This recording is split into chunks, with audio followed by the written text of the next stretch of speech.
Hello students, BA third year विषय समाजशास्त्र। इस विषय के अंतर्गत आज मैं प्राथमिक एवं दैत्यिक आंकड़े, इस टॉपिक में दैत्यिक आंकड़ों का महत्व, इसके बारे में मैं आज आपको समझाऊंगी। किसी भी अनुसंधान में प्राथमिक और दैत्यिक दो तरीके से आंकड़े एकत्रित किए जाते हैं। ये मैं पूर्व में भी आपको समझा चुकी हूँ। प्राथमिक आंकड़े वो होते हैं जो डायरेक्ट अनुसंधानकर्ता सामने वाले से पूछता है और अपने मकसद के लिए एकत्रित करता है। और दैत्यिक आंकड़े वो होते हैं जो पहले से ही प्रकाशित होते हैं और उनमें से अनुसंधानकर्ता अपने जो मतलब की चीज़ होती है उसे निकाल लेता है। जैसे कि मान लीजिए किसी का जीवन वृत्तांत है, कोई बुक लिखी है, किसी के बारे में जीवन गाथा लिखी हुई है, तो हमें अगर उस व्यक्ति के विचारों को जानना है तो हम उसकी जीवन गाथा को पढ़ेंगे, जो कि लाइब्रेरी वगैरह में हमें प्राप्त हो जाएगी। ये होते हैं दैत्यिक आंकड़े। दैत्यिक आंकड़े प्रकाशित भी हो सकते हैं और अप्रकाशित भी हो सकते हैं, और जिनके आधार पर किसी घटना को या परिस्थिति को समझने में हमें बहुत ज़्यादा सहायता मिल जाती है। दैत्यिक स्रोतों का अनुसंधान में बहुत ज़्यादा महत्व है, और जो इस प्रकार से हम इसको देख सकते हैं। जैसे कि नंबर 1, अध्ययन पद्धति शास्त्र। सूचना के दैत्यिक स्रोतों के आधार पर हम अध्ययन पद्धति शास्त्र की सूक्ष्मताओं का प्रयोग करके देख सकते हैं। बहुत से तथ्य ऐसे होते हैं जिनका महत्व विषय वस्तु के विवेचन द्वारा बताया जा सकता है। दैत्यिक आंकड़ों के आधार पर अध्ययनकर्ता जो होता है वो अपने सैंपल का चुनाव, रिसर्च डिज़ाइन तैयार कर सकता है। मतलब सैंपल का चुनाव भी कर सकता है और अपने रिसर्च का डिज़ाइन भी तैयार कर सकता है।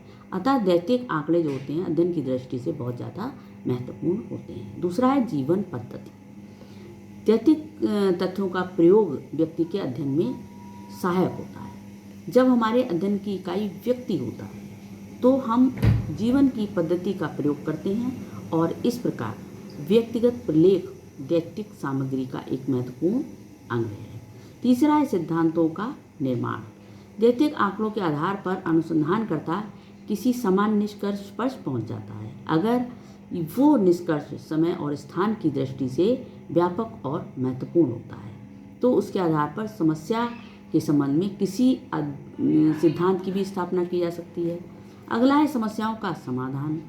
दैत्यिक तथ्यों के आधार पर हम समस्याओं का समाधान भी आसानी से कर लेते हैं। किसी समस्या की गंभीरता और उसकी प्रवृत्ति का अनुमान भी हम लगा सकते हैं, और उसके आधार पर उस समस्या के समाधान के लिए हमें समान सुझाव हम प्रस्तुत कर सकते हैं। और नेक्स्ट है भविष्य की प्रवृत्ति।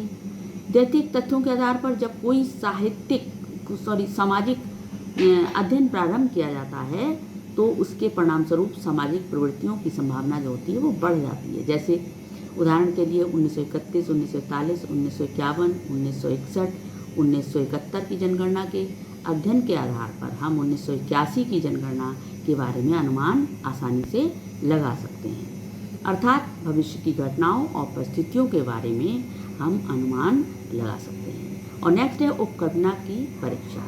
उपकल्पना की परीक्षा भी हम दैत्यिक आंकड़ों के आधार पर कर सकते हैं।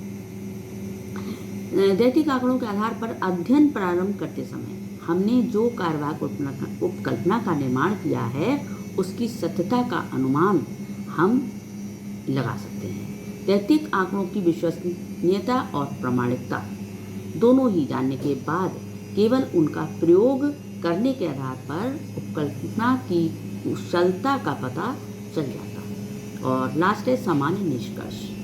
दैत्यिक आंकड़ों के आधार पर हम घटना के अध्ययन से संबंधित निष्कर्ष को भी जान सकते हैं और पुरानी त्रुटियों को दूर भी कर सकते हैं। और इस तरीके से दैत्यिक आंकड़े समस्याओं के सामान्य निष्कर्ष और विश्लेषण में बहुत ज़्यादा सहायक होते हैं, बहुत ज़्यादा महत्वपूर्ण होते हैं। तो इस तरीके से दैत्यिक आंकड़ों का सामाजिक अनुसंधान में बहुत ज़्यादा महत्व होता है। Thank you.